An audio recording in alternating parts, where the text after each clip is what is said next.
ఆయన పాదాలకు స్తుతి స్తోత్రాలు చెల్లిస్తున్నాము. ఈ హైదరాబాదులో కూకట్పల్లి ప్రాంతంలో ప్రభువా ఏర్పాటు చేయబడిన సభల కొరకు ముందుగా మీకు స్తుతులు చెల్లిస్తున్నాం. 2 దినాలు బహిరంగ సభలు జరుపుకునే అవకాశం ఇచ్చినందుకు నీ స్తోత్రాలు. ఈ 3వ దినం ఇక్కడ సంఘములో ప్రత్యేక కూడిక జరిగిస్తున్నందుకు మీకు స్తుతి స్తోత్రాలు చెల్లిస్తున్నాం ప్రభువా. గత 2 దినాలు మరి చక్కగా నేను యెరూషలేము ప్రాముఖ్యతను గురించి తెలుసుకోవటానికి సహాయం చేసినందుకు మీకు వందనాలు. ఈ 3వ దినం ఇప్పుడు యెరూషలేము దేవాలయం గురించి మేము తెలుసుకోబోతున్నాము, సహాయం చేయండి. యెరూషలేము దేవాలయము తిరిగి కట్టబడుట, 2వ రాకడలో సంఘము ఎత్తబడుట, ఈ అంశమును గురించి మేము ధ్యానం చేయబోతుండగా మీరు బోధకులై మాకు బోధ చేయమని మనవి చేస్తున్నాం. మీ దాసుని నన్ను బలపరిచి వాడుకోండి. రక్షణ లేని వారందరికీ రక్షణ దయచేయండి. రక్షణ పొందిన వారిని సంఘంలో స్థిరపరిచి బలపరిచి మీ రాకడ కొరకు సిద్ధపరచమని మనవి చేస్తున్నాము. మాకు అవసరమైన ఆత్మీయ ఆహారమును వడ్డించి మీరే మహిమ పొందమని యేసు పరిశుద్ధ నామములో అడుగుచున్నాను తండ్రి, ఆమేన్. ఓకే ప్రియులారా, ఈ సాయంకాల సమయంలో కూడి వచ్చిన మీ అందరికీ ఈ 3వ దినం సంఘములో ఏర్పాటు చేయబడిన ఈ ప్రత్యేక కూడిక సందర్భంగా మరి శుభాలు ప్రత్యేక వందనాలు తెలియచేస్తూ మిమ్మల్ని వర్తమానం కొరకు ఆహ్వానిస్తున్నాం. గత 2 దినాలు బహిరంగ సభల్లో ఒక అంశాన్ని గురించి మనం నేర్చుకున్నాం. ఏంటంటే యెరూషలేము ప్రాముఖ్యత. యెరూషలేమును గురించి మనం నేర్చుకున్నాం. అయితే ఈరోజు సంఘములో ఈ ప్రత్యేకమైన కూడికలో యెరూషలేము దేవాలయం తిరిగి కట్టబడుట, ఈ అంశాన్ని గురించి మనం నేర్చుకోబోతున్నాం. దీన్ని ఏమంటామంటే యెరూషలేములో 4వ దేవాలయం. ఇది భవిష్యత్తులో కట్టబడబోతుంది, త్వరలో కట్టబడటానికి సిద్ధంగా ఉంది. ఎప్పుడైతే ప్రియులారా యెరూషలేములో ఈ దేవాలయం కట్టబడిద్దో వెంటనే ప్రభువు రాకడ వస్తుంది, సంఘం ఎత్తబడి వెళ్ళిపోతుంది. దేవునికి స్తోత్రం.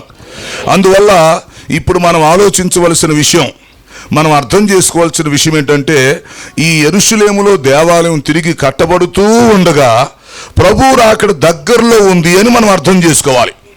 ఎందుకంటే 2వ రాకడకు సంబంధించినటువంటి గుర్తుల్లో ఇదొక ముఖ్యమైన గుర్తు. 2వ రాకడకు ముందు అనేకమైన గుర్తులు జరుగుతాయని బైబిల్లో ఉంది. మత్తయి సువార్త 24వ అధ్యాయం అంతా మీరు తర్వాత చదువుకోండి.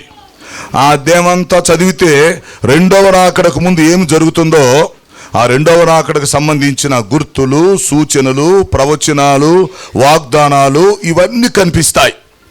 సో 2వ రాకడకు సంబంధించి అనేకమైన గుర్తులు ఖచ్చితంగా జరుగుతాయి ముందు. అందులో ఒకటి ఏంటంటే యెరూషలేములో దేవాలయం తిరిగి కట్టబడుట. సో ఈరోజు దీని గురించి క్లుప్తంగా మనం ధ్యానం చేద్దాం. వాక్యం కోసం చూస్తూ ఉండండి. మొట్టమొదటిగా మనం ఆలోచిస్తే దానియేలు గ్రంథంలో మనం చూసినప్పుడు అక్కడి నుంచి లింక్ వస్తుంది.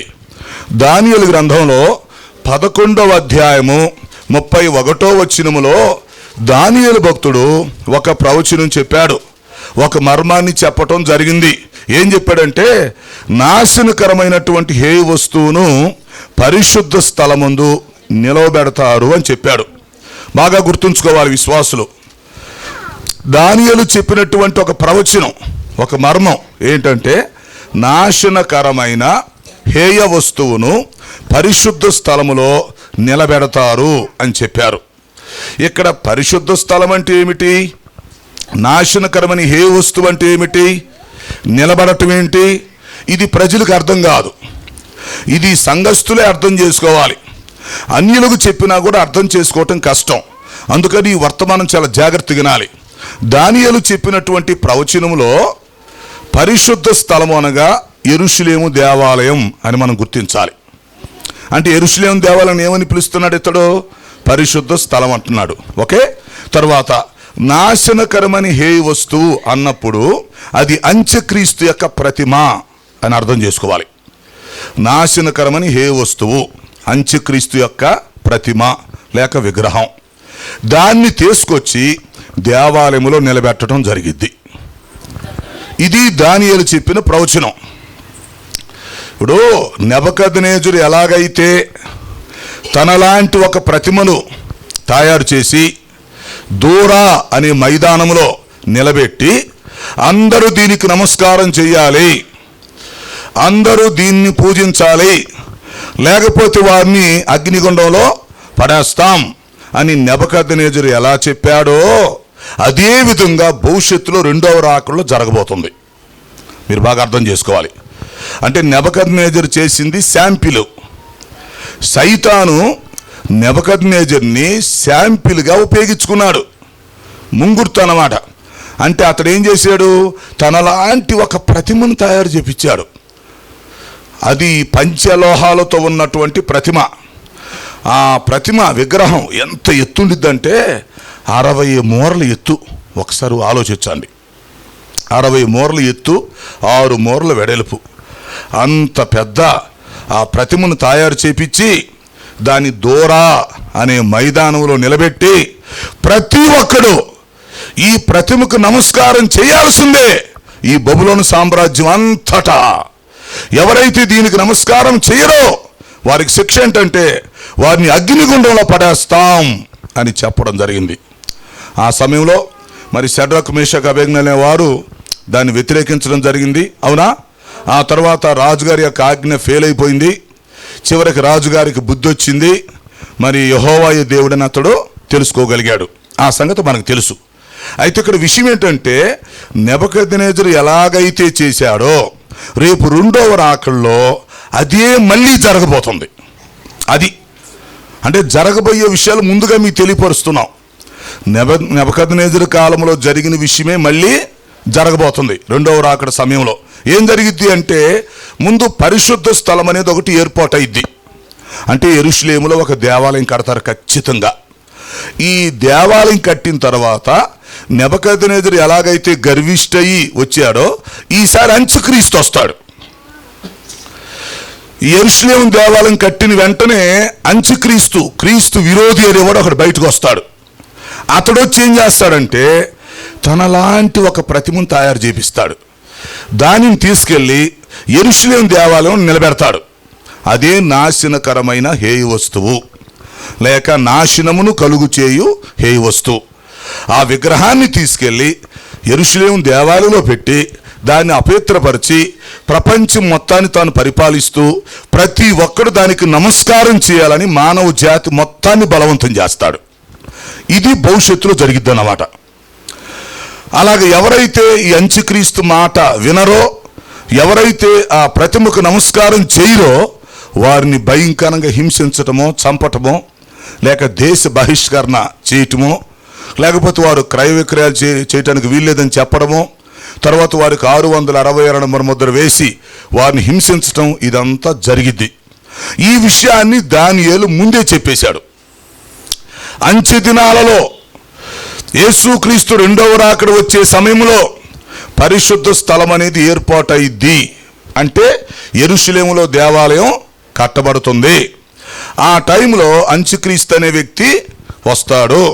వచ్చి ఏం చేస్తాడు, తనలాంటి ఒక ప్రతిమను తయారు చేపించి దాన్ని తీసుకొచ్చి దేవాలయంలో పెడతాడు.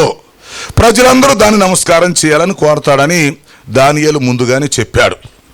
అంటే నెబుకద్నెజరు చేసినటువంటి పనే రేపు ఎవరు చేయబోతున్నారు, అంత్యక్రీస్తు చేయబోతున్నాడు. అదే సైతాను ఆ రోజు నెబుకద్నెజరులో దూరి ఎలా చేపించాడో రేపు సంఘం ఎత్తబడే టయానికి అంత్యక్రీస్తులో దూరి అతనితో చేపిస్తాడు.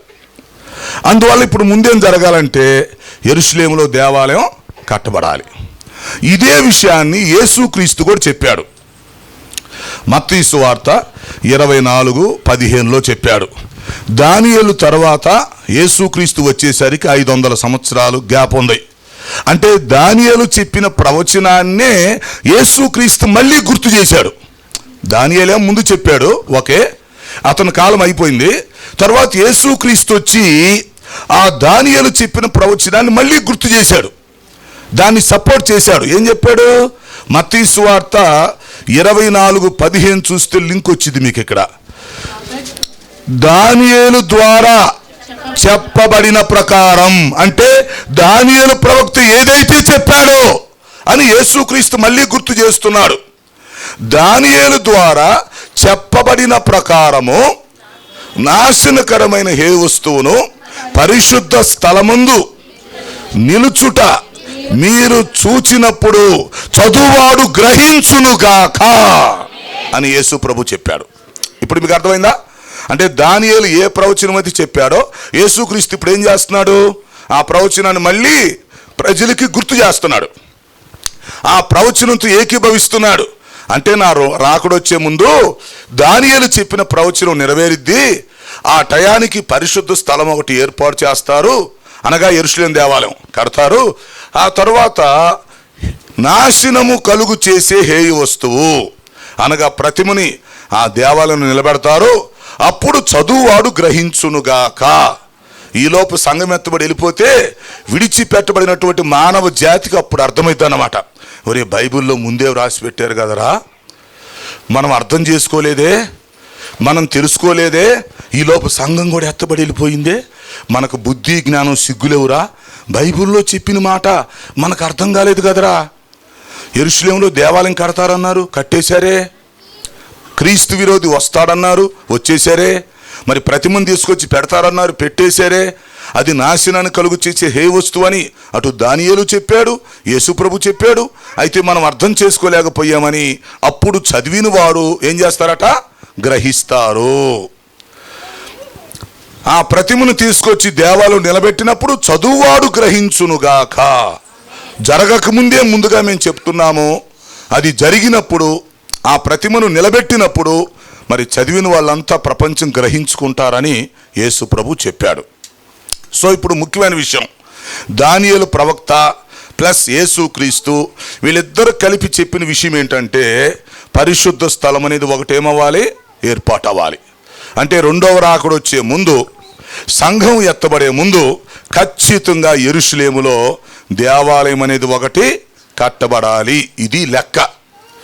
సరే, ఇంకొంచెం లోపలికి వెళ్దాం. మరి యెరూషలేము దేవాలయం సంగతి ఏంటి? దీని చరిత్ర ఏంటి? దీని యొక్క వృత్తాంతం ఏంటి? వాస్తవానికి ఇది చాలా పెద్ద సబ్జెక్టు, ఇది చెప్పడానికి మళ్ళీ 2-3 రోజులు పట్టింది. అయితే నేను దీన్ని క్లుప్తంగా చెప్తాను, మీరు అర్థం చేసుకోండి. ఈ యెరూషలేము దేవాలయం గురించి మనం ఆలోచిస్తూ ఉంటే ఇప్పటికీ 3 సార్లు కట్టడం జరిగినది, పడగొట్టడం కూడా జరిగింది. మాకు అర్థం చేసుకోండి. ఆ విషయాలను మీకు క్లుప్తంగా ఇప్పుడు చెప్తాను. ఇప్పటికే యెరూషలేములో 3 సార్లు దేవాలయం కట్టారు, పడగొట్టారు. అవి చెప్తాను. మొదటగా క్రీస్తు పూర్వం 1000 సంవత్సరాల క్రితం మొదటి దేవాలయాన్ని దావీదు తర్వాత సొలొమోను కట్టారు. ఇది మొదటి దేవాలయం. మొట్టమొదటగా యెరూషలేములో దావీదే స్థలం కొన్నాడు. గొప్ప మనిషి అతడు. దేవుని మందిరం కోసం స్థలం కొన్నాడు. తర్వాత మందిరానికి కావలసిన ఏర్పాట్లన్నీ చేశాడు. అయితే తర్వాత దేవుడు వద్దన్నాడు, నువ్వు కట్టొద్దు, నువ్వు చాలా యుద్ధాలు చేశావు, నీ చేతులు రక్తమును ఒడికించినాయి, కాబట్టి నీ కుమారుడితో కట్టించుకుంటాను అన్నాడు. ఆ ప్రకారమే దావీదు తర్వాత యెరూషలేములో మొట్టమొదటి దేవాలయాన్ని సొలొమోను కట్టాడు. ఇది ఒకటి. సో సొలొమోను కట్టిన దేవాలయం ప్రపంచంలో చాలా గొప్పది. సుప్రసిద్ధమైన సువర్ణమైన దేవాలయాన్ని యెరూషలేములో సొలొమోను కట్టాడు. బంగారుపు రేగుతో ఆ దేవాలయాన్ని పొదిగాడు. 7 సంవత్సరాలు బ్రహ్మాండంగా కట్టి చివరికి మందిర ప్రతిష్ఠ జరిగించాడు. ఇది మొదటి దేవాలయం. దావీదేమో స్థలము కొని ఏర్పాట్లన్నీ చేశాడు. సొలొమోను ఏం చేశాడు? చక్కగా దేవాలయం కట్టి పూర్తి చేసి ప్రతిష్ఠించాడు. అయిపోయింది ఒక పని. కొన్ని వందల సంవత్సరాల తర్వాత ఏమైందంటే బబులోను రాజు అయినటువంటి నెబుకద్నెజరు దాన్ని పడగొడటం జరిగింది. అంటే మొదటిసారి కట్టిన దేవాలయం పడగొట్టేశారు.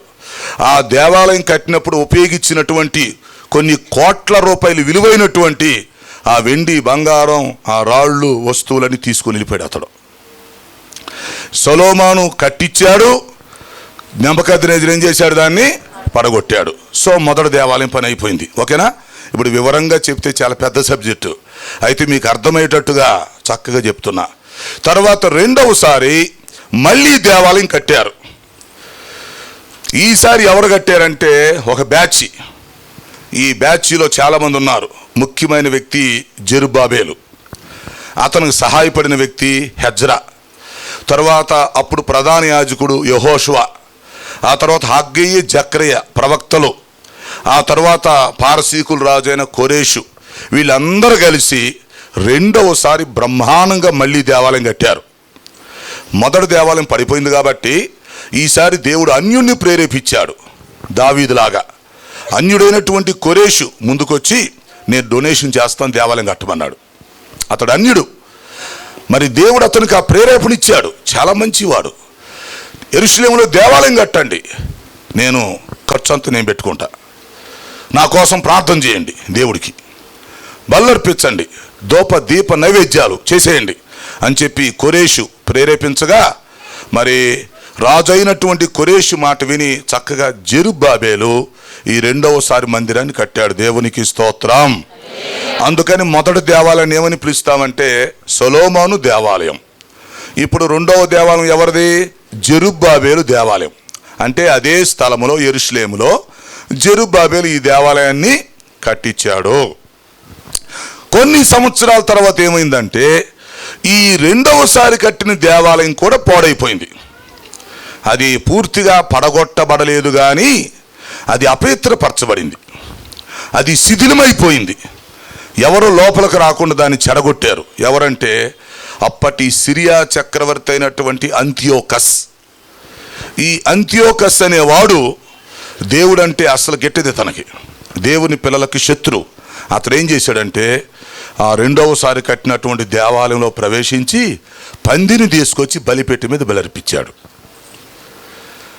అంటే బలిపీఠాన్ని అపవిత్రపరచడానికి.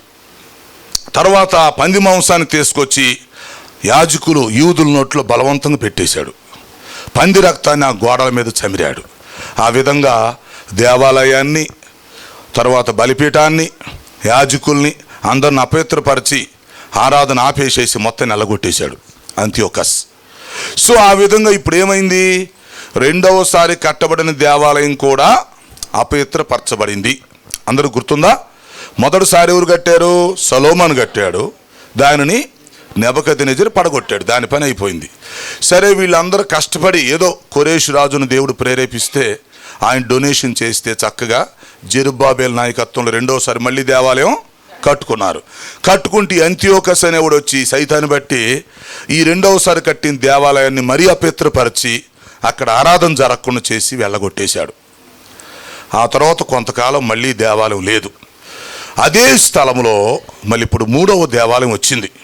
ఇది మనకు ఎక్కడ కనిపించిందంటే మత్తయి సువార్త 24వ అధ్యాయంలో కనిపిస్తుంది. దీన్ని ఏమని పిలుస్తామంటే హేరోదు దేవాలయం అంటారు.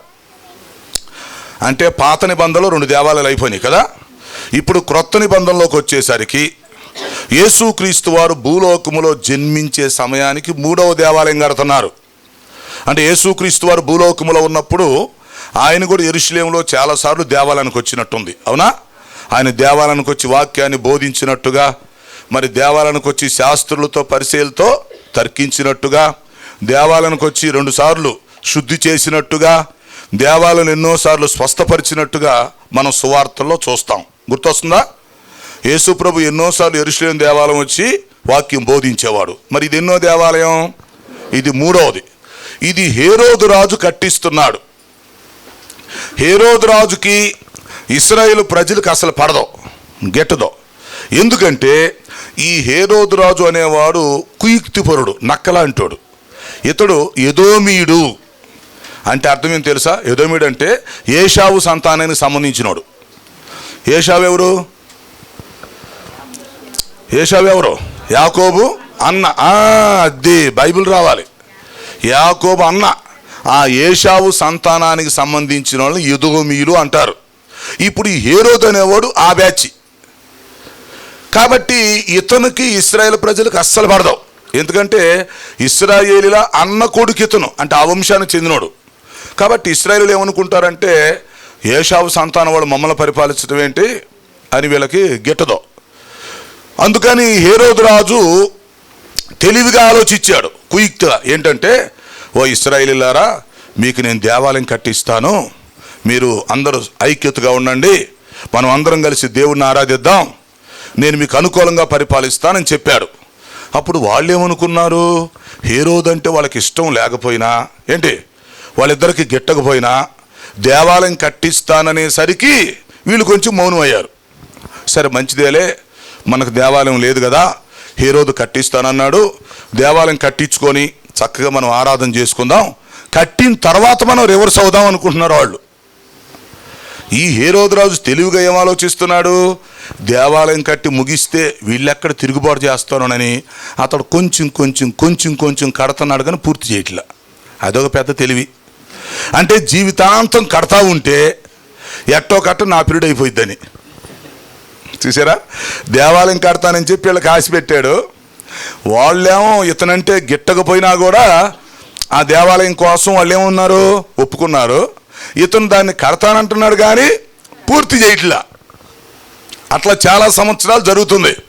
వాళ్ళేమో ఎప్పుడెప్పుడు యెరూషలేము దేవాలయం పూర్తి అయిపోయిద్దా, మళ్ళీ ఓపెనింగ్ పెట్టుకుందాం, దేవుని ఆరాధించాలని చూస్తుంటే కొంచెం కొంచెం కట్టినట్టుగా చూపిస్తున్నాడు.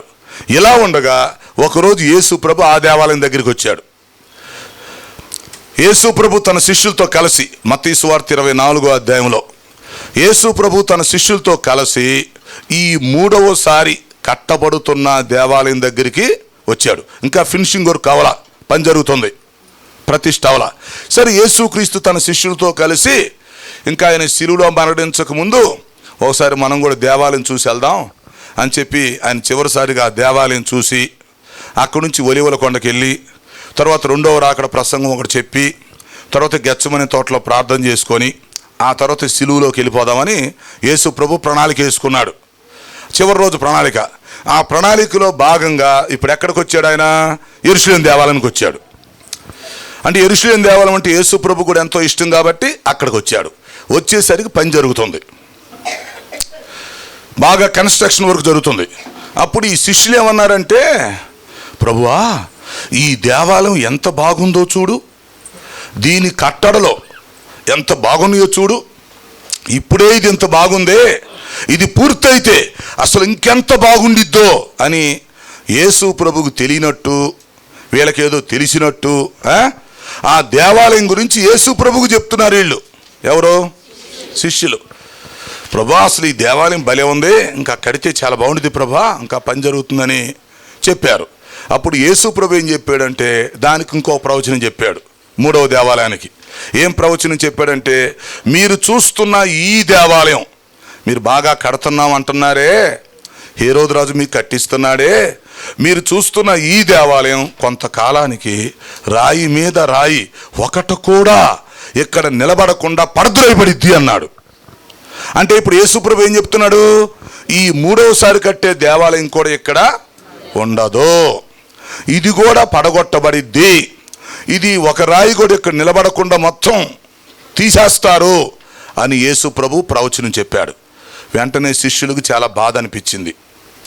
ఇదేంటి శుభమా అంట దేవాలయం కట్టుకుంటా ఉంటే ఎప్పుడెప్పుడు పూర్తయిద్దని ఆలోచిస్తుంటే ఈయనేమో దేవాలయం పడిపోయిద్ది అంటున్నాడు, రాయి మీద రాయి నిలబడకుండా త్రోసివేయబడిద్ది అంటున్నాడు, ఏంటని బాధపడుతున్నారు.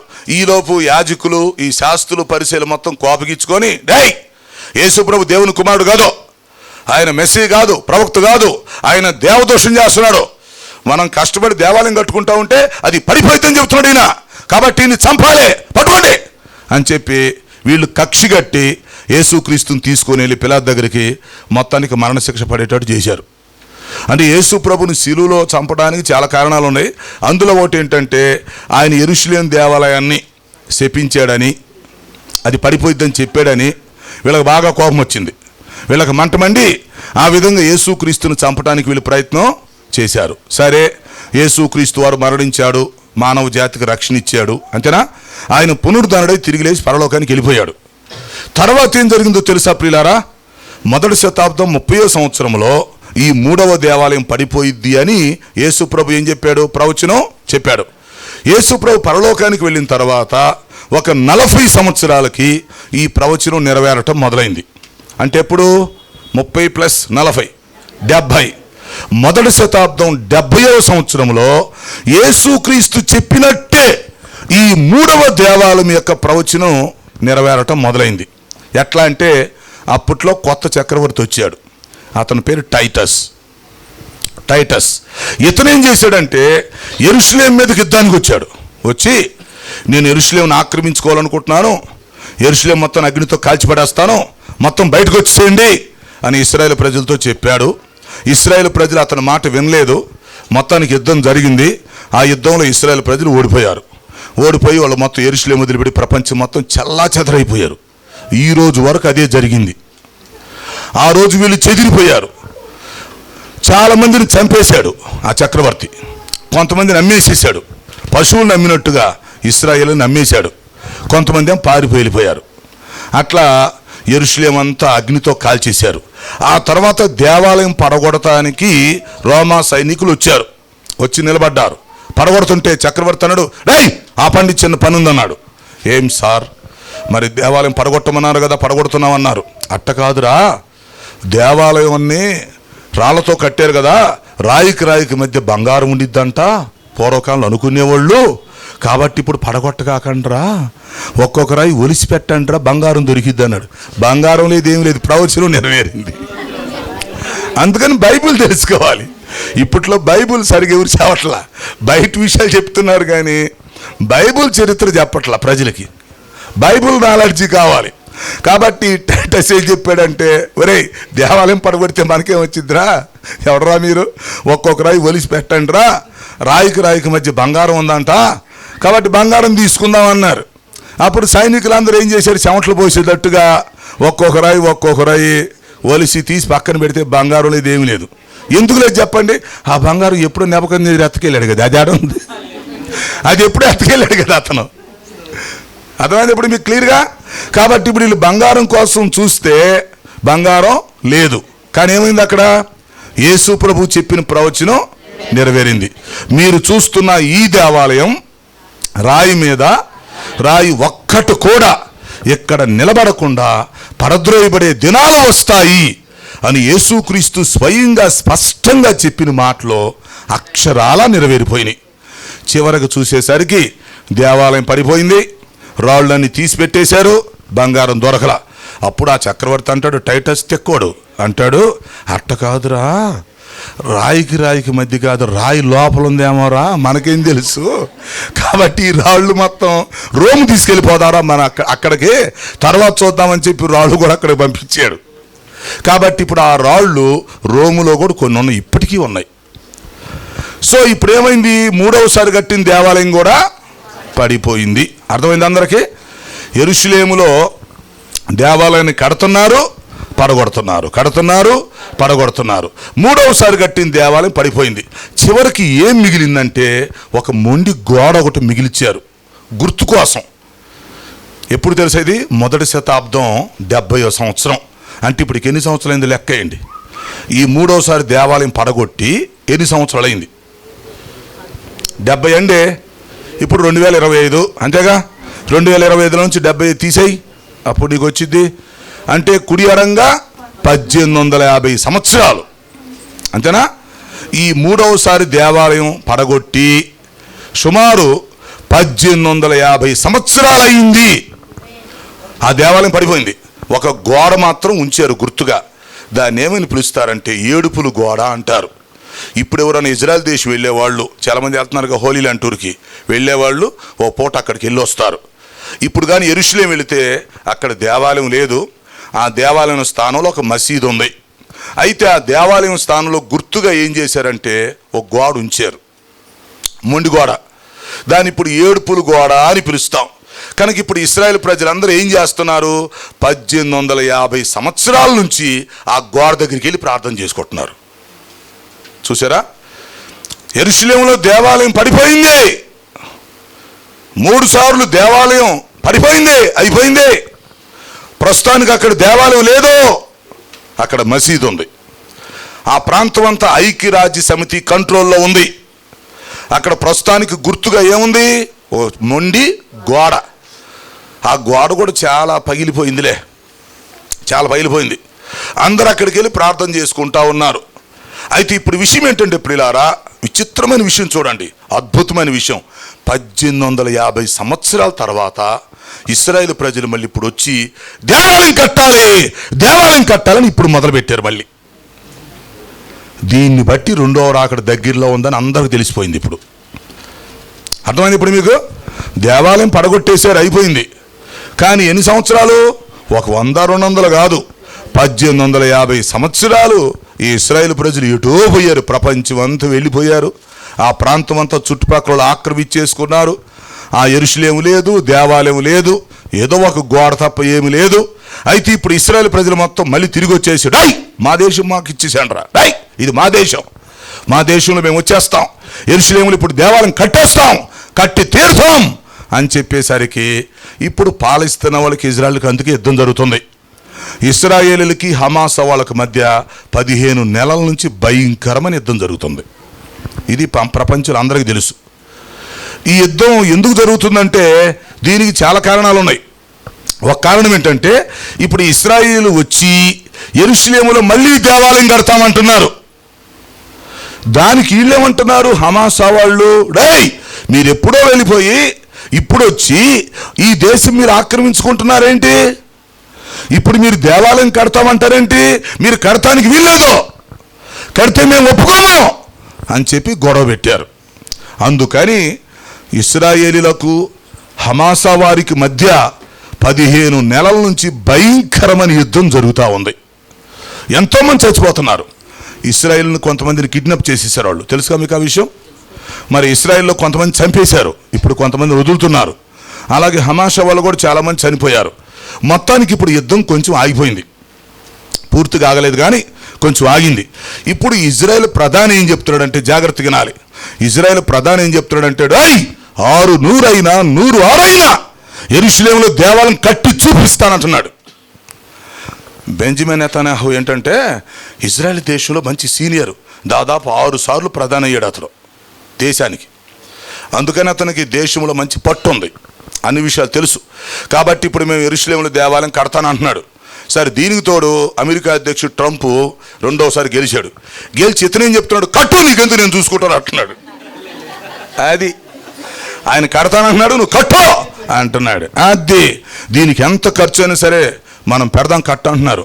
ఇప్పుడు ప్రపంచంలో ఉన్న యూదులందరూ ఏం చేస్తున్నారంటే కోట్లు డొనేషన్ ఇస్తున్నారు, దేవాలయం కట్టండి అని. ఈ మధ్య పేపర్లో ఒక వార్త తీశారు, రెండవ రాకడ వార్త, జాగ్రత్తగా వినండి. ఏం వేశారంటే, ఇశ్రాయేలీలారా యెరూషలేములో దేవాలయము తిరిగి కట్టుచున్నాము గనుక దయచేసి ప్రతి ఒక్కరు మీరు రావటానికి ప్రయత్నం చేయండి. ఓ ఇశ్రాయేలీలారా, ప్రపంచంలో మీరు ఎక్కడెక్కడ ఉన్నారో, ఎక్కడెక్కడ చెదిరిపోయారో, ఇప్పుడు టైం వచ్చింది, మనం దేవాలయం కట్టుకోవాలి, మనం దేవుణ్ణి ఆరాధించుకోవాలి, రండి ఇజ్రాయెల్ దేశానికి వచ్చేసేయండి, మీ అందరి కోసం అపార్ట్మెంట్స్ కూడా కట్టి పెడుతున్నాం, ఇక్కడికి రండి, మీకు ఉద్యోగాలు కూడా చూస్తాం, మందిరానికి డొనేషన్స్ ఇవ్వండి, రండి అని చెప్పి ఇప్పుడు పిలుపు వచ్చింది. కనుక ఇప్పుడు ఇశ్రాయేలు అందరూ ఏ ఆలోచనతో ఉన్నారంటే, యెరూషలేము వెళ్ళిపోదాం, అక్కడ ఒక ఇల్లు కట్టుకుందాం, అక్కడ ఒక జాబ్ చూసుకుందాం, అక్కడ ఉందాం, ఇంకెందుకు ఇక్కడ ఉంటాం అని యెరూషలేములో ఇప్పుడు దేవాలయం కడటానికి ముమ్మరంగా ప్రయత్నాలు జరుగుతున్నాయి. అయితే తర్వాత ఏం ఆలోచిస్తున్నారంటే, ఈ యెరూషలేము దేవాలయానికి ముఖ్య అతిథులుగా అమెరికా అధ్యక్షుడిని, రష్యా అధ్యక్షుడిని కూడా పిలుద్దామని చూస్తున్నారు. అంటే ఏర్పాట్లన్నీ అయిపోతున్నాయి. ఇంకా ఈ విషయం ఏంటంటే, అరబ్బులు ముస్లిమ్స్ వ్యతిరేకించకుండా వాళ్ళని కూడా పిలిపిద్దామని చూస్తున్నారు. ఇంకొక విషయం ఏంటంటే, రేపు మే నెలలో ఇశ్రాయేలీల ఇండిపెండెన్స్ డే వస్తుంది, ఇశ్రాయేలీల స్వతంత్ర దినం వస్తుంది మే నెలలో. అప్పటికల్లా దీనికి పునాదులు వేద్దామని ప్రయత్నం చేస్తున్నారు. ఈలోపు అందరిని కలిపి ఏర్పాట్లను చేసి యెరూషలేములో పునాది వేద్దాం, మందిరాన్ని కడదామని ఆలోచిస్తున్నారు. అందరితో మాట్లాడుతున్నారు, ఇటు అమెరికా వాళ్ళతో మాట్లాడుతున్నారు, రష్యా వాళ్ళతో మాట్లాడుతున్నారు, అరబ్బులతో మాట్లాడుతున్నారు, మరి టెర్రరిస్టులను అణిచివేస్తున్నారు, యుద్ధమే ఆపేస్తున్నారు. అంటే ఏదేమైనా సరే ఇప్పుడు యెరూషలేములో మనం దేవాలయం కట్టుకుందాం, దేవుడిని మనం ఆరాధిద్దాం. కాబట్టి ఇప్పుడు అందరూ రండి, అందరూ పాల్గొనండి. ఇశ్రాయేలులారా, మీరు ప్రపంచంలో కొన్ని వందల సంవత్సరాల క్రితం ఎక్కడెక్కడికి వెళ్ళిపోయారు, 1800 సంవత్సరాల గ్యాప్ వచ్చింది మనకి, ఎక్కడెక్కడికి వెళ్ళిపోయారు, రండి అందరూ వచ్చేసేయండి, మన దేశంలోకి మన జాతి వచ్చేసేయండి, దేవాలయం కట్టుకుందామని చూస్తున్నారు. కాబట్టి ఇప్పుడు మే నెలలో ఏర్పాట్లు ఎలా ఉంటాయో మనకు తెలీదు. ఒకవేళ దేవుని చిత్తమైతే కట్టిపడేయచ్చు, లేదా దేవుడు రాకడ ఆలస్యం చేద్దామనుకుంటే కొంచెం ఆపొచ్చు. అదంతా ఆయన చేతిలో పని, మనకు అనవసరం. కొన్ని మర్మాలు మనం మాట్లాడకూడదు, దేవుడికి సంబంధించిన విషయాలు మానవుడు మాట్లాడకూడదు, చెప్పకూడదు. ఇప్పుడు దేవుడు అనుకున్నాడు అనుకోండి, కట్టండ్రా అని మనసులో అనుకున్నాడు అనుకోండి, దేవుడు ఏం చేస్తారు, వీళ్ళు కట్టేస్తారు. ఆపండి అని దేవుడు తన మనసులో అనుకున్నాడు అనుకోండి, ఆగిపోయిద్ది. అంటే కొన్నిసార్లు రెండవ రాకడ కోసం దేవుడు ఆపొచ్చు, లేక కట్టించవచ్చు. ఇంకొక విషయం కూడా చెప్తాను. యెరూషలేములో దేవాలయం కడటానికి వీళ్ళు ఎంత టెక్నాలజీ ఏర్పాటు చేశారంటే 3 గంటల సమయంలో దేవాలయం కట్టేటట్టుగా మొత్తం ఏర్పాట్లు చేసుకున్నారు. ఏ రోజైనా సరే ఒక 3 గంటల టైంలో దేవాలయం కట్టిపెడతామంటున్నారు. అంత ఏర్పాట్లు వచ్చేసినాయి వాళ్ళ దగ్గర. ఎందుకంటే ఇప్పుడు జ్ఞానం పెరిగింది కదా. దినమునకు 7 జాములు, ఒక జాములో దేవాలయం కట్టేస్తామని చెప్పి అంత టెక్నాలజీతో ఉన్నారు. ఎందుకంటే ప్రియులారు ఇప్పుడు అంతా రెడీమేడ్ వచ్చింది. రెడీమేడ్ ఫుడ్డు, ఎవడు ఫుడ్ వండట్లేదు, ఇంట్లో తెచ్చేసుకుంటున్నారు. ఇంట్లో వండుకునే కంటే బయట తెచ్చుకుని బాగున్నాయి. ఇంట్లో 4 కూరలు వండాలని చాలా కష్టంగా ఉంది. వండటం కూడా చేత కావట్లేదు, చేతులు కాల్చుకుంటున్నారు. ఒక దానిలో పులుపు ఎక్కువ, ఇంకో దానిలో కారం ఎక్కువ, ఇంకో దానిలో నూనె ఎక్కువ. తినమంటేనే భర్త బాధపడేస్తున్నాడు, ఏంటి కూర వండటం చేత కావట్లేదు, ఎట్టొచ్చావే నువ్వు అంటే ఇటు చెయ్యి కాల్చుకొని టైం వేస్ట్, కూర వండటం చేత కాక ఈ గొడవ అంతా ఎందుకు? బయట నుంచి తెచ్చుకుంటే టైం కలిసి వచ్చింది, డబ్బులు కలిసి వస్తాయి, 4 కూరలు తిన్నట్టు ఉండిద్ది. కాబట్టి ఇప్పుడంతా కర్రీ పాయింట్స్ వచ్చినాయి. రెడీమేడ్ ఫుడ్ వేడిగా తెచ్చుకొని తింటున్నారు, బాగా రుచిగా ఉంటున్నాయి. వండటం చేతకపోయినా రుచిగా ఉంటున్నాయి, వండటం కూడా ఇంక మర్చిపోతున్నారు. ఈ భర్తలు కూడా ఏం చేస్తున్నారంటే వండినా చెడగొట్టిద్దిలే, ఇదే బాగుందిలే అని వీళ్ళు తింటున్నారు. వండినా చెడగొట్టి తెచ్చుకొచ్చిన వాళ్ళ డబ్బులు వేస్ట్. ఒక దానిలో పులిపి వేస్తుంది, ఇంకో దానిలో కారం అంటుంది, ఇంకో దానిలో నూనె అంటుంది. ఏంది గొడవ? కాబట్టి ఇప్పుడు అంతా రెడీమేడ్ ఫుడ్ వచ్చేసింది. అలాగే రెడీమేడ్ డ్రెస్సు, బట్టలు ఎవడు కుట్టించుకోవట్లా. ఎందుకంటే కుట్రా బట్టలు అంటే ఒకడు కాలు చెయ్యి పెడుతున్నాడు, చెయ్యి కాలు పెడుతున్నాడు. వాడు కుట్టించుకుంటే చెయ్యో కాలో కూడా తెలియట్లా. సో రెడీమేడ్ డ్రెస్సులు వచ్చినాయి. అలాగే రెడీమేడ్ బిల్డింగ్స్ వచ్చినాయి, రెడీమేడ్ హౌస్లు, రెడీమేడ్ బ్రిడ్జిలు అన్నీ. ఇప్పుడు ఏంటంటే టెక్నాలజీ పెరిగిపోయింది. అట్లాగే రెడీమేడ్ దేవాలయం వస్తుంది. ఇప్పుడు ఒక 3 గంటల సేపట్లో, ఒక జాములో యెరూషలేములో దేవాలయం కట్టేటట్టుగా వీళ్ళు ఏర్పాట్లు చేసుకుంటున్నారు. అంటే యుద్ధం కూడా జరగకుండా అందరిని పిలిపించి ఏదో శాంతియుతంగా చేసుకుందామని ఆలోచిస్తున్నారు. మొత్తానికి ఎలా జరిగిద్దో కొద్ది రోజుల్లో మనం చూస్తాం. భవిష్యత్తులో యెరూషలేములో దేవాలయం తిరిగి కట్టబడే ఏర్పాట్లు మాత్రం జరుగుతున్నాయి. ఇది వాస్తవం. కొంత ఆలస్యమైద్దా ముందా అని తర్వాత సంగతి, కానీ అదంతా దేవుని చిత్తం. సో ప్రియులారా, మనం అర్థం చేసుకోవాల్సిన విషయం ఏంటంటే సీరియస్గా ఈ యెరూషలేములో దేవాలయం కట్టే లోపే నీకు బుద్ధి రావాలి, ఈ లోపే నువ్వు రక్షణ పొందాలి, ఈ లోపే నువ్వు బాప్తీసం తీసేసుకోవాలి, ఈ లోపే నీ జీవితాన్ని మార్చుకోవాలి, ఈ లోపే నువ్వు సంఘానికి కుదురుగా రావాలి. ఈ లోపు నువ్వు గాలికి తిరుగుతున్నావు అనుకో, సంఘం వదిలిపెట్టి తిరుగుతున్నావు అనుకో, దురలవాట్లకి బానిసగా ఉన్నావు అనుకో, ఈ లోపు ప్రభు వచ్చి బోరుతాడు అనుకో, సంఘం ఎత్తబడి వెళ్ళిపోయిద్ది. అప్పుడు దిక్కులేనోళ్ళం అయిపోతాం. అప్పుడు రొమ్ములు బాదుకొని చస్తాం ఇక్కడ. అప్పుడు మాకు ఎవరు చెప్పలేదే, ఇంత సీరియస్గా ఇంత అర్థమయ్యేటట్టుగా ఎవరు చెప్పలేదే అని బాధపడతాం. బాధపడ్డా ఉపయోగం లేదు. కాబట్టి మీకు వివరంగా చెప్తున్నాం జరగబోయే విషయాలు. చరిత్ర చెప్తున్నాం, ప్రస్తుతం ఉన్న న్యూస్ చెప్తున్నాం, సైన్స్ చెప్తున్నాం, అన్ని కలిపి చెప్తున్నాం. కాబట్టి 1800 సంవత్సరాల నుంచి వచ్చిన గ్యాప్ ఇప్పుడు అయిపోతుంది. కాబట్టి ఇప్పుడు యెరూషలేములో దేవాలయం కడతానికి ఏర్పాట్లు జరుగుతున్నాయి. దేవుడు దేవాలయం కట్టించుకుంటాడు. ఈలోపు అంత్యక్రీస్తు వస్తాడు. నాశనకరమైన ఏ వస్తువుని తీసుకొచ్చి అక్కడ పెడతారు. ఈలోపు బోర ఊదబడితే సంఘం ఏమైపోయింది? ఎత్తబడి పైకి వెళ్ళిపోయింది. అందుకని మనం ఏం చేయాలంటే, మన ప్రభు ఎప్పుడు వస్తాడో తెలియదు గనక ఆయన వచ్చే సమయం దగ్గరికి వచ్చింది కాబట్టి మనమందరం కొంచెం జాగ్రత్తగా ఉండి సీరియస్గా ఉండి, మనము, మన భర్తలు, మన పిల్లలు, లేకపోతే మన కుటుంబాలు, మన స్నేహితులు, బంధువులు, రక్త సంబంధికులు అందరికి మన వాక్యం చెప్పేసుకొని కుటుంబాలుగా రక్షించబడాలి. మనమందరం ఎత్తబడే సంఘంలో ఉండేటట్టుగా చూసుకోవాలి. ముగింపులో యేసుక్రీస్తు ఏం చెప్పాడు? మత్తయి సువార్తలో చక్కగా 24:41 ఏం చెప్పారంటే, మత్తయి సువార్త 24:41లో 2 స్త్రీలు తిరగలు ఇసురుతూ ఉంటారు. ఒకరి ఎత్తబడిద్ది, ఒక తిరగబడిద్ది. 2 పొలంలో పనిచేస్తారు, ఒకరు ఎత్తబడతారు, ఒకరు విడవబడతారు. 2 ఒక మంచం మీద పనుకుంటారు, ఒకరు ఎత్తబడతారు, ఒకరు విడవబడతారు. ఇలాంటి పరిస్థితులు రాబోతున్నాయి. అంటే ప్రభువు రాకడలో ఈ యెరూషలేములో దేవాలయం కట్టే టైంలో సంఘం ఎత్తబడి వెళ్ళిపోతుంది. భూలోకంలో కొంతమంది ఎత్తబడి వెళ్ళిపోతారు, కొంతమంది విడిచిపెట్టబడి గుంపులో ఉంటారు. కాబట్టి మీకు నేను చెప్పేది ఏంటంటే, గత 2 రోజులు మీకు యెరూషలేం గురించి చెప్పాను. ఈరోజు యెరూషలేములో దేవాలయం గురించి చెప్తున్నాం. చక్కగా ఈ విషయాలు మీరు అర్థం చేసుకుంటున్నారు. వీటిని మీరు గ్రహించుకొని మరి ప్రభు రాకడ దగ్గరలో ఉంది గనక, గుర్తులన్నీ కూడా జరుగుతున్నాయి గనక ప్రియులారా, మనం నష్టపోకుండా మన ప్రభు ఎప్పుడొచ్చినా సరే మనం సిద్ధంగా ఉండాలి.